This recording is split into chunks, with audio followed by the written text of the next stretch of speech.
fiesta para mí, sí, acerca la universidad, para que vayas más allá. Hoy ya está aquí, es para ti, fiesta para mí, sí, para que puedas progresar y así llegar más lejos.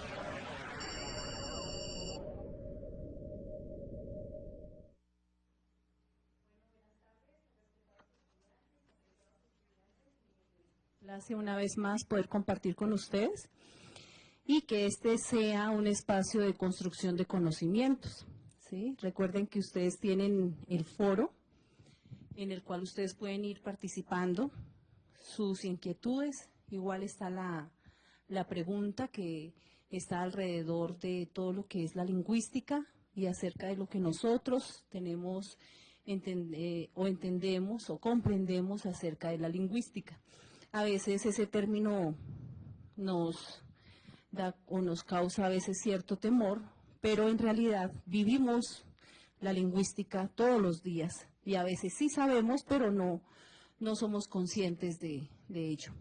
Entonces, bienvenidos. Vamos a iniciar con nuestra presentación, por favor. Por favor, el máster, le pido la presentación. Este es su taller de lengua 2 con su docente Cindy Perdomo Campo. Quiero hacer una reflexión frente a esta imagen que ustedes pueden observar. Siempre tiene como un segundo propósito las diferentes imágenes que yo utilizo. Entre ellos está ver todo un recorrido histórico que la escritura como herramienta de la comunicación ha tenido. Entonces, para que ustedes puedan iniciar ese proceso de reflexión acerca de cada imagen que yo coloco acá. Iniciamos recordando que estamos en la segunda unidad. Hemos hecho se ha alargado una semana más la primera unidad porque ustedes saben que durante toda esta semana la plataforma ha estado molestando. Entonces nos vamos frente a la primera unidad para el 2 de noviembre. Un estudiante me hacía de pronto un llamado frente a que de pronto uno daba unos plazos y ellos eran muy puntuales en la entrega de trabajos y me parece bien ese llamado de atención. Yo le contestaba que era muy importante que cada uno de nosotros fuera muy correcto y muy cumplido con la entrega de sus actividades. No todos los jefes que ustedes van a tener van a darle un plazo una semana o lo van a recibir el trabajo 2 meses después, ¿sí? Entonces, eso sí depende mucho de la ética que cada uno de ustedes tenga. Entonces, la invitación es a no preocuparnos de pronto mucho con qué está pasando frente a los demás, pero sí continuar. A las personas que de pronto nos gusta pedir plazos, las excusas, solamente quiero decirles que a veces nos vamos a encontrar en situaciones, en trabajos o con jefes que no nos van a dar esos plazos, ¿sí? Entonces usted no puede llegar a una cirugía y decir, ay, deme un placito, en una semana yo le hago la cirugía, ¿no? Cosas tan sencillas como esas pueden también depender no solamente de la vida de una persona, sino también su propia vida laboral. Entonces, esa es un poco la invitación que hago. Entonces, regresamos a la presentación. Vamos a mirar aquí. Esta segunda unidad ya está marchando. 24 de octubre, 5 de noviembre, y muy personalmente espero que no haya necesidad de aplazarla. La verdad, si por mí fuera y en mis manos estuviera, no las aplazaría. Tenemos la actividad de esta segunda unidad y es realizar todo un escrito que se va a conformar de 2 cuartillas. Y muchos de nosotros vamos a decir, bueno, ¿qué es ese cuento de las cuartillas? Y para ello, en la parte de abajo, voy con la lupita, en la parte de abajo está diciendo. Para los que nos preguntamos qué es una cuartilla, aquí les estoy dejando un link que pueden consultar. ¿Qué necesito que tengan presente para este trabajo? Las normas APA. Normas APA que ustedes han estado trabajando con TICS. Entonces pueden regresar a sus teleclases con la profesora Adelaida, con la profesora también Alejandra cada profesor siempre ha estado exigiendo las normas APA. Y estoy siendo clara en esto, y es que no se va a recibir ningún trabajo con normas y con TEC, porque estamos trabajando normas APA. A nivel psicológico, estábamos la semana pasada hablando con la profe Adelaida acerca de la importancia que era establecer ciertas normas para poder presentar un documento y que éste se volviera aceptable a nivel universal, a nivel mundial. Sí, porque hay unas normas, no puedo escribirlo o organizarlo como yo quiera, porque hay unas normas establecidas que van a ser mundialmente reconocidas. La ortografía y la redacción es importante, todos fallamos en ortografía, todos fallamos en redacción. Me alegro cuando yo veo compañeros docentes que son muy bien, o estudiantes que tienen una correcta ortografía y redacción. Yo me alegro, me siento orgullosa de poder conocerlos, pero hemos caminado, yo he caminado un recorrido, un camino bastante difícil frente a la redacción y la ortografía, y no lo he terminado. Entonces los animo, no es difícil, estamos aprendiendo, pero que se vea que estamos también consultando, que estamos leyendo, que estamos tratando de utilizar las herramientas que Word nos da. Entonces me encuentro con un documento de Word que no se ha, de pronto el dueño no se ha sentado a revisar con el mouse, mire a ver dónde le falta la tilde, no, lo mandan así, se nota el rayón, la línea roja en la parte de abajo, con la palabra mal escrita. Entonces vamos a tener cuidado con esas cosas. No es imposible. Yo sé que para el otro semestre y el otro ustedes van a poder presentar unos trabajos con muchísima más calidad, ¿sí? Entonces tenemos que exigirnos a nosotros y no esperar que los profesores exijan, ¿sí? Nosotros nos exigimos también. Entonces es como algo que les quiero yo solicitar. Y hay algo que quiero que tengan cuidado y tiene que ver con el plagio. El plagio, cuando ustedes toman un apunte de internet de algún otro autor o una parte de otro libro y no lo citan, es plagio. Cuando usted coge y copia el trabajo de su compañero, porque podremos estar estudiando virtualmente, pero no sé cómo consiguen el trabajo del compañero, lo montan a la plataforma y cambian la primera página. Entonces, por favor, tengamos cuidado con eso. Para eso, para poder brindarles la posibilidad de las normas APA, entonces estamos todos los sábados mirando un poquito todo un trabajo que ha hecho SECAR con EDUPOL y algunas de nuestras compañeras, como es la profe Claudita Mora. Entonces vamos a mirar este video para que el máster me ayude. Vamos a mirar de normas APA.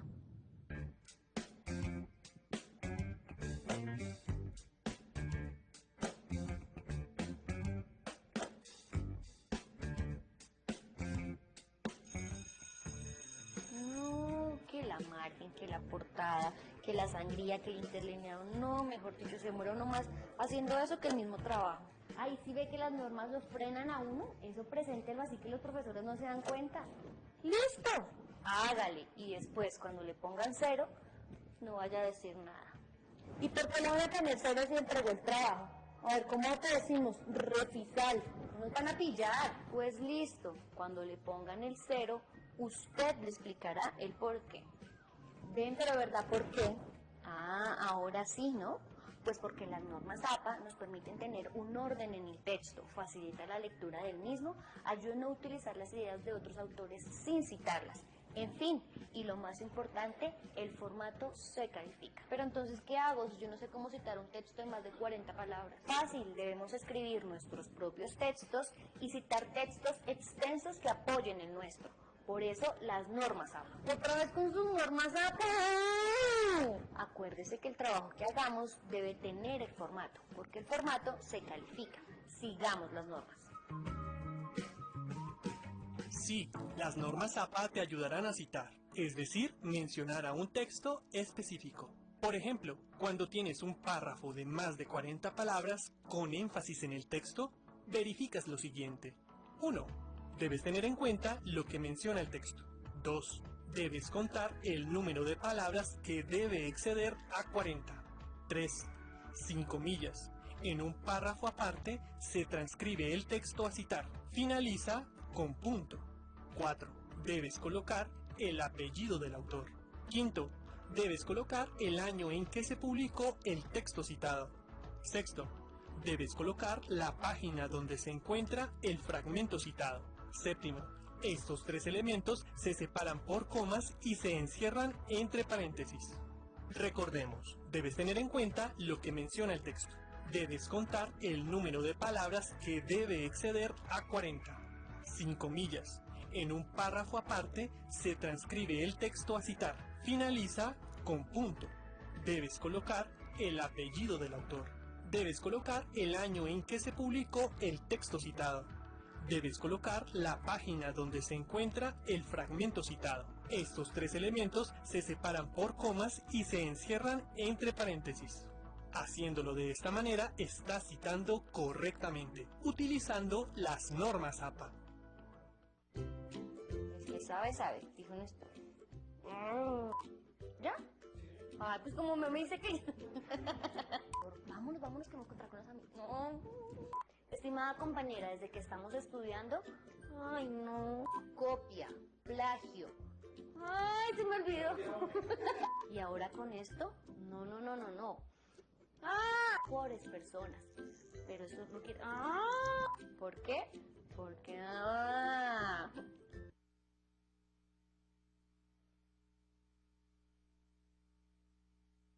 Yo creo que ya. Bien, les agradezco a todos, le agradezco al máster que siempre está ayudándome mucho en toda esta parte de la tecnología. Y ya vimos a nuestra profesora Claudita Mora bueno, de pronto se nos llevan a Claudita porque es muy buena actriz. Entonces vamos a comenzar esta clase recordando un poquito cuál es la pregunta del foro en el cual ustedes deben participar. Entonces los invito a la presentación. Nuevamente, la pregunta para el foro del día de hoy rodea una palabra que a veces no entendemos o no somos conscientes de que sí conocemos, la vivimos todos los días. Para usted, señor estudiante, ¿qué es la lingüística y por qué es importante para nuestra formación como docentes? Entonces, repito, para usted, para nosotros, para ustedes como estudiantes que se están formando para licenciados, ¿por qué es importante la lingüística? Más adelante vamos a hablar de la sociolingüística, que es primordial para la formación como docentes, y por qué es importante la lingüística para nuestra formación como docentes. Muy bien, entonces recordamos, la semana pasada iniciamos todo el tema acerca de la escritura, y parte del propósito del taller de lengua 2 es poder generarle a ustedes herramientas para que ustedes puedan realizar y construir textos adecuados, pertinentes en ese proceso que ustedes están desarrollando ahorita, y es formarse como docentes. Pero cuando uno se forma como docentes, no solamente debe ver la escritura como la unión de muchos grafemas que tienen sus fonemas, estoy hablando de la unión de muchas letras que al unirlas tienen sus propios o forman sonidos específicos, ¿sí? Acuérdense que los grafemas estarían siendo las letras en este momento y los fonemas los sonidos que nosotros hacemos. Entonces, si tenemos la letra A que la conocemos, A sería el fonema.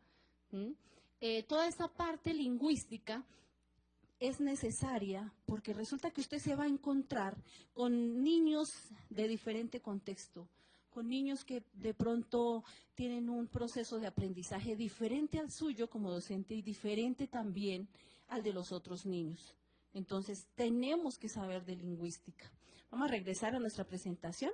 Entonces, recordemos que la escritura es un sistema de representación gráfica de un idioma. Todos los idiomas van a ir desarrollando sus procesos escritores. No quiero decir que los idiomas que no tengan la escritura sean menos que otros, por favor, no, porque acabamos de salir de un proceso donde siempre se pensó que los idiomas indígenas o los idiomas de las comunidades tribales en el África, entonces no tenían un proceso escritor propio, y no es así. ¿Sí? Y tampoco eso le disminuye valor, son cosas que se desarrollan de diferente manera. Entonces, se dice que la escritura va a representar sonidos, ideas por medio de signos trazados o grabados sobre un soporte. La escritura es un modo gráfico utilizado para comunicarse y para dejar testimonio a nuevas generaciones. La clase pasada iniciamos a trabajar, iniciamos revisando un poquito las estructuras lingüísticas que eran necesarias para completar el trío y el triángulo importante para poder construir un buen texto, y era: las estructuras lingüísticas son necesarias, las escrituras funcionales, las estructuras funcionales, las estructuras conceptuales son necesarias, pero solamente vamos a trabajar las estructuras lingüísticas, que son las que nos interesa en este momento. Entonces es importante a la hora de enseñar textos distinguir entre ellos estructuras lingüísticas, conceptuales y funcionales. Nos preguntábamos la clase pasada qué eran las estructuras lingüísticas, pero las estructuras lingüísticas iban muy unidas y lo hablamos también. Estoy tratando de recordar un poquito porque yo sé que no es un tema tampoco muy fácil. Recordamos a este señor Ferdinand de Saussure. Coloqué el Saussure entre dos backslash, dos líneas, bueno, yo las conozco como backslash, y porque es así como se pronuncia. De pronto en otros países yo he visto que lo pronuncian de diferente manera. Entonces, Ferdinand de Saussure, él es un lingüista suizo y se le ha considerado que es el padre del estructuralismo. Y él tiene varios aspectos. Él se puso a revisar en sí toda la parte comunicativa y la comunicación y sus diferentes herramientas. Entonces estoy hablando que la comunicación tiene que ver con la manera de hablar, que fue el ejercicio de la primera, los que vieron taller de lengua 1. Entonces ustedes ya hicieron todo un recorrido acerca de las formas de comunicación verbales y no verbales. En especial se hicieron énfasis en las comunicaciones verbales y se trabajó diferentes de pronto estrategias o herramientas que tiene el mismo lenguaje para poder transmitir conocimiento, pero a través del uso del idioma, del sonido, de la parte verbal. En esta ocasión vamos a trabajar la parte escritora, pero Ferdinand de Saussure le dio importancia a ambas y por eso trabajó dentro de toda su propuesta de estructura lo siguiente. Entonces vamos a mirar, por favor, que hay unos aspectos en los que Ferdinand de Saussure se basa para poder hablar de estructuralismo. No voy a decir todavía qué es estructuralismo, porque si ustedes se dan cuenta, vamos a comenzar a ver del idioma castellano en este momento algunas formas que Ferdinand de Saussure comenzó a utilizar o algunos descubrimientos que él hizo. Lo primero, por ejemplo, fue que él descubrió que algo que él denominó la semiología, y la gente dice, bueno, ¿y eso qué es? Entonces tiene que ver con esa relación que hay entre los signos y entre los signos y lo que de pronto quiere significar cada signo, la semiología. También él da a conocer y resalta que el lenguaje debe distinguir entre lenguaje y lengua, que son dos formas de comunicación. Entonces, hoy en día podemos reconocer que los estudiantes o las personas que son sordomudas, que tienen su lenguaje por señas, también es válido ese conocimiento. Antes no se hacía, antes nadie le colocaba atención, ¿sí? Por eso era importante en taller de lengua 1 mirar un poquito la parte gestual. La comunicación no verbal forma parte también importante de nosotros. Y también algo que también Saussure hablaba era acerca de distinguir entre lengua como el sistema de signos y el habla, que era lo que utilizaba todo un proceso de sistema, es un sistema. Cuando hablamos de habla como un sistema, estamos diciendo que el ser humano se ha puesto de acuerdo para nombrar diferentes cosas con un nombre: la silla, la mesa, y vamos a darnos cuenta más adelante que todo eso son acuerdos comunes que genera el mismo ser humano para poder denominar. Claro que esto se da en diferentes idiomas, ¿no? Por ejemplo, si vamos a inglés, entonces table es la mesa, en español es la mesa, ¿sí? Y en diferentes idiomas, porque son comunidades que se ponen de acuerdo para poder nombrar esos objetos. También, regresando otra vez, qué pena, vamos a regresar, Saussure habla acerca de lo sincrónico y lo diacrónico, ¿sí? Que tiene también nuestro lenguaje. Entonces hay que distinguir entre lo sincrónico y lo diacrónico que tiene la lengua y que vamos a ir descubriendo poco a poco. Vamos a hacer el mismo ejercicio que estábamos haciendo en lectura crítica, y es que vamos a tratar de ir poco a poco para que todos podamos opinar frente a esto. También Ferdinand Saussure habla acerca del signo lingüístico, y es por ahí por donde nosotros vamos a comenzar en esta clase lentamente a ir descubriendo lo hermoso que tiene una lengua, ¿sí? Entonces habla acerca de que el signo lingüístico puede ser arbitrario, lineal y discreto. Finalmente, Saussure menciona a la lingüística como la descripción de la lengua. Hablar de lingüística es describir ese idioma que se habla. A nivel de estructura, podríamos decir que la estructura es un conjunto de elementos lingüísticos relacionados y que son regidos por un conjunto de reglas. Y esas reglas, llámese en reglas ortográficas o de redacción, todas las estructuras lingüísticas que vamos de pronto que usted tenga cercanía, como son los idiomas indígenas o los palenqueros, los raizales, todas tienen sus estructuras, ¿sí? Entonces son como cómo poder, cuando usted llega a su casa y la casa está desorganizada, usted comienza a mirar y a descubrir dónde va cada cosa, dónde van los zapatos, la ropa sucia. Cuando usted llega a una comunidad y descubre que ellos hablan de diferente manera, tienen una comprensión diferente a la que usted tiene de mundo, entonces usted comienza a darse cuenta que ahí también hay una estructura del lenguaje.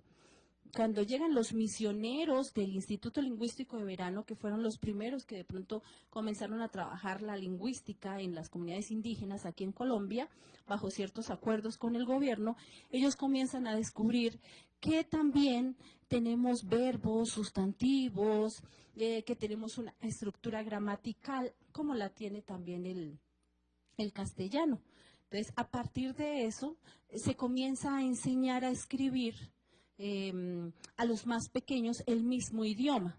Entonces, vamos a terminar de definir un poquito en la presentación la estructura. Entonces, como estructura es importante considerar los elementos más importantes que participan en la comunicación, donde se presenta un emisor, un receptor, el lenguaje, mensaje y contexto. Miren que anteriormente nosotros solamente teníamos emisor, receptor y canal, pero no nos habíamos dado cuenta del lenguaje, del mensaje y del contexto. Entonces, señores docentes, ustedes cuando están de pie frente a un grupo de muchachos o de adultos o las personas con las que ustedes trabajen, es necesario tener presente que yo no puedo comenzar a hablar de pronto de la manera en que hablo en mi casa, más fresca, o el tono de voz. No, yo tengo que medirlo porque de pronto en el trabajo se maneja otro tipo de comunicación, ¿sí? Hasta eso es importante tenerlo.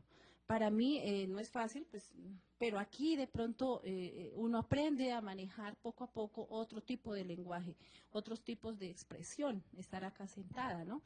Entonces, sí es importante el contexto, ya lo hemos hablado en todas las clases, creo que desde psicología hasta pedagogía, el contexto es importante, saber de dónde viene ese niño y cómo puedo yo transmitirle ese saber. A veces, si ustedes se dan cuenta, cada vez salen más diagnósticos de los niños, ¿no? Entonces ahora tienen dislexia y síndromes no conozco mucho, pero anteriormente no se veía eso. Y yo creo que pasan las generaciones y van a haber una serie de dictámenes médicos para esos pobres muchachos que quizás lo único que necesitaban era que el docente revisara cuál era el contexto, colocara atención frente a qué tipo de contexto tiene cada un estudiante, cómo es su familia, si es indígena, si es afro. Las concepciones de mundo son importantes, ¿sí? Entonces vamos a continuar y vamos a ir recordando rápidamente todo lo que era acerca del signo lingüístico, que es una propuesta de Saussure. Entonces vamos a la presentación. por favor. Y en la presentación vamos a darnos cuenta que el signo lingüístico está basado completamente en el conocimiento de la persona y registros mentales. Y cuando yo hablo del signo lingüístico como registro mental, estoy hablando acerca de que el ser humano tiene varios procesos, como el de escucha, como el de habla, tiene un proceso mental que es el que registra, el que permite recordar y el que permite relacionar, y eso lo hacemos. Si yo les digo en este momento, caramelo, cada uno a partir de sus conocimientos previos comienzan a relacionar la palabra caramelo, inclusive muchos la podrán escribir, otros podrán dibujarla, pero parte en sí del proceso, del registro mental que nosotros tenemos, ¿sí? Entonces también algo muy importante es poder reconocer que el signo lingüístico está en nosotros. ¿Cómo lo sabemos? De la siguiente manera. El signo lingüístico comprende dos términos psíquicos. Entonces, psíquicos, cuando yo utilizo el término psíquico, es porque está en nuestra mente. Estos dos términos, y voy a alejar la pantalla, son el concepto, acá, que es lo abstracto del signo, y la imagen acústica, ¿sí? Que es una huella psíquica que parte del recuerdo de ese sonido. Caramelo, lo escucho. Si no escuchara, me tocaría utilizar otro tipo de comunicación, otro tipo de lenguaje para poder decirle a alguien que es sordo mudo, a alguien que de pronto no logra escuchar, decirle caramelo. Me tocaría utilizar algo diferente. Pero él también haría el mismo proceso. Ah, ya, caramelo, algo dulce. Entonces tenemos dos palabras que necesito que ustedes las puedan recibir para ustedes. Les estoy obsequiando primero el signo lingüístico que vive con nosotros. El signo lingüístico que trabaja con dos términos, el concepto y la imagen acústica. Pero no nos vamos a quedar ahí. Vamos a mirar cómo ese signo lingüístico y esos dos conceptos toman otros nombres a nivel lingüístico. Entonces, al concepto que vimos anteriormente, le vamos a llamar significado. Y el concepto es este, el concepto de mesa. Y a la imagen acústica le vamos a llamar significante, que es mesa. ¿Sí? Entonces, ¿qué escuchamos nosotros? La mesa, y resulta que este concepto de mesa no podemos decir que es único, porque de pronto yo haría una mesa redonda y usted haría una mesa cuadrada, pero ambos tendrían el mismo, ambos tendrían el mismo uso. Mesa y mesa. Entonces, significado son las características generales de toda mesa. Las patas, la base, el color, bueno, no metamos el color de pronto porque el color puede cambiar. Entonces es una mesa es de 4 patas, ahora ya hay mesas que de pronto es de solamente un arco, pero en realidad las características podrían ir cambiando, porque podríamos hablar, inclusive esta mesa que yo tengo, en la cual nosotros nos apoyamos, tiene 4 patas, una base, pero es el uso que el ser humano le ha dado a la palabra mesa. Ese es el significado en sí. Pero cuando hablamos de significante es la mesa. Ese significante es un acuerdo de la misma comunidad de cómo poder presentar y representar esto, ¿sí? Entonces regresamos a la presentación, por favor, porque vamos a seguir profundizando en significado y significante y mucho más también en la parte del concepto que estamos trabajando. Vamos a la presentación, por favor. Entonces, el concepto que nos trae ahorita es el signo lingüístico. Signo lingüístico que trabaja, que se basa en dos términos, que es el concepto y la imagen acústica. Vamos a cambiarle de nombre al concepto y a la imagen acústica. A nivel lingüístico vamos a llamar a la imagen acústica como significante, que está acá abajo, ¿sí? Y al concepto le vamos a llamar significado.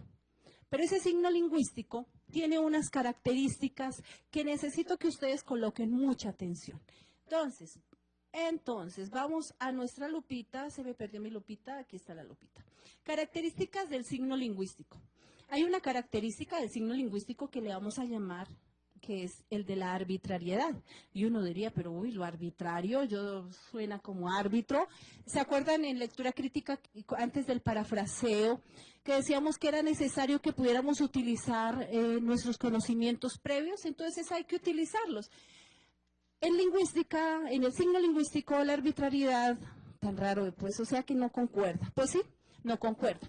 Es algo hecho por convención, es inmotivado. Es decir, es porque nosotros nos hemos puesto de acuerdo en que lo vamos a llamar así, así no tenga ninguna relación directa con lo que estamos hablando. Nos vamos directamente en la parte del centro, vamos a encontrar otra característica, que son las onomatopéyicas.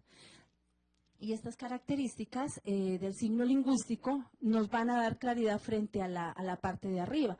Resulta que las características onomatopéyicas son palabras que sí tienen relación natural con las cosas que son nombradas.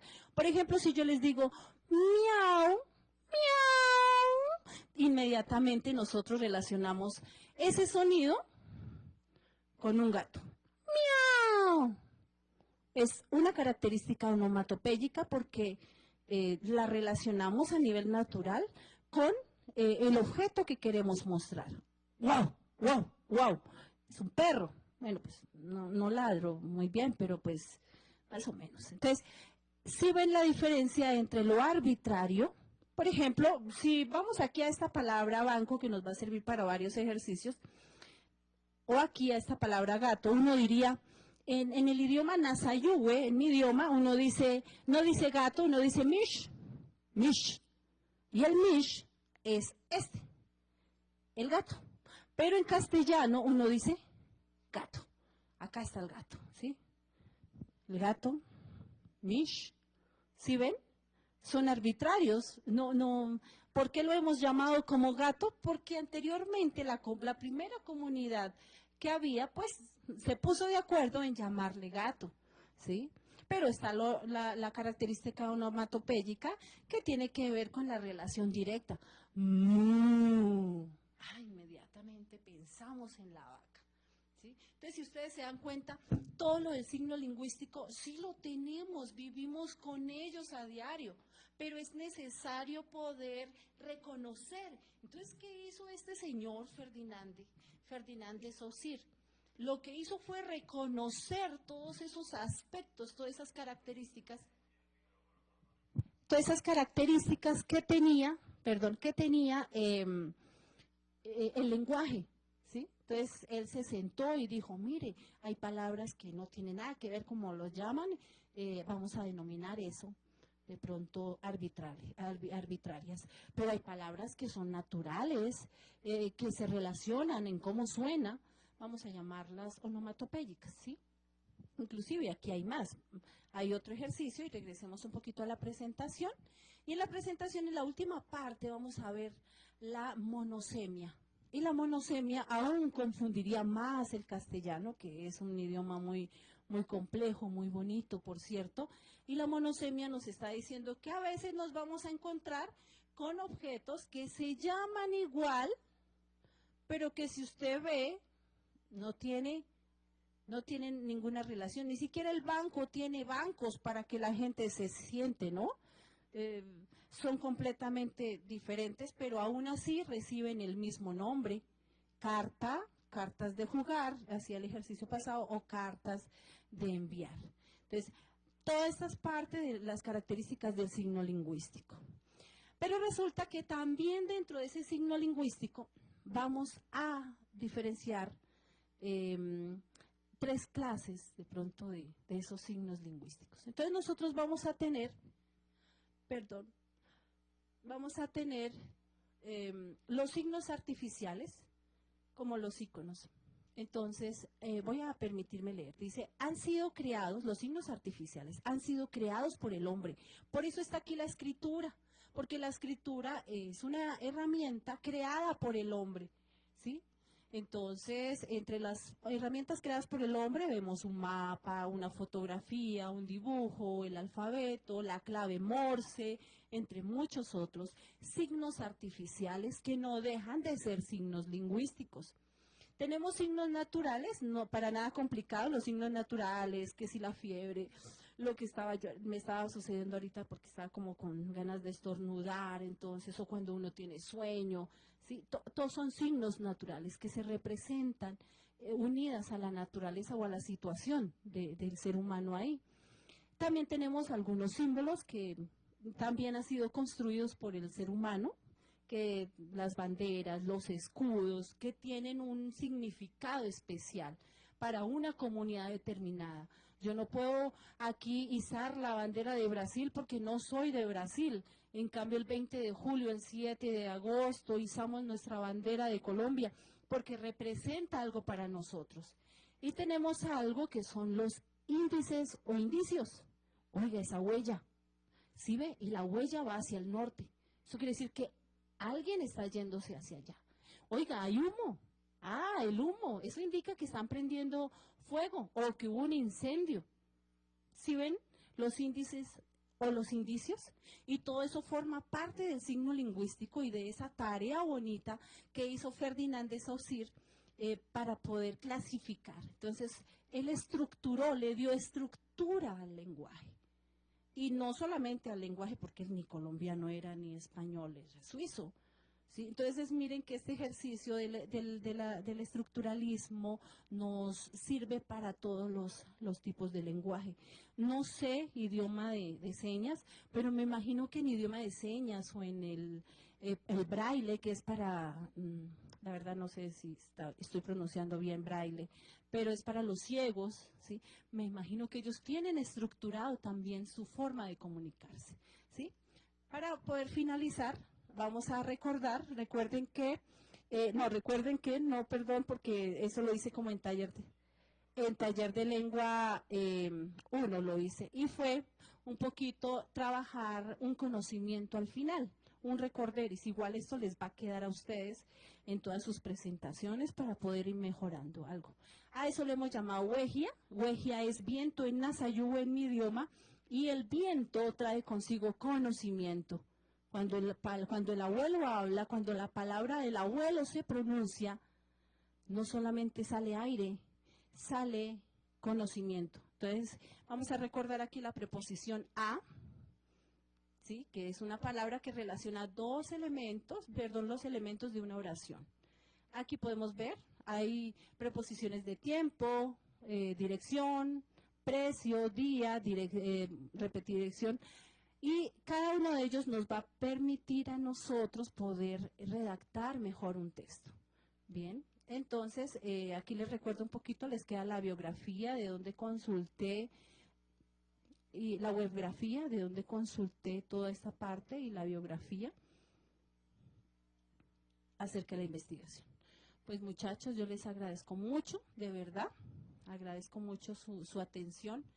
Quiero nuevamente recordarles la pregunta acerca del foro. Y del foro es, para usted, ¿qué es la lingüística? Con ciertas claridades que se lograron o que se pudieron haber dado, o con ciertas confusiones que también se pudieron haber dado, ¿qué es la lingüística? Recordemos que las teleclases no es la única ni la última herramienta que ustedes tienen para poder mejorar. Inclusive les queda en todas las presentaciones, les queda los links, los enlaces para poder trabajar toda la parte de normas APA. ¿Sí? Entonces, muchachos, muchas gracias por habernos acompañado y pues estamos pendientes con sus inquietudes en el foro. Bueno, entonces muchas gracias, hasta luego.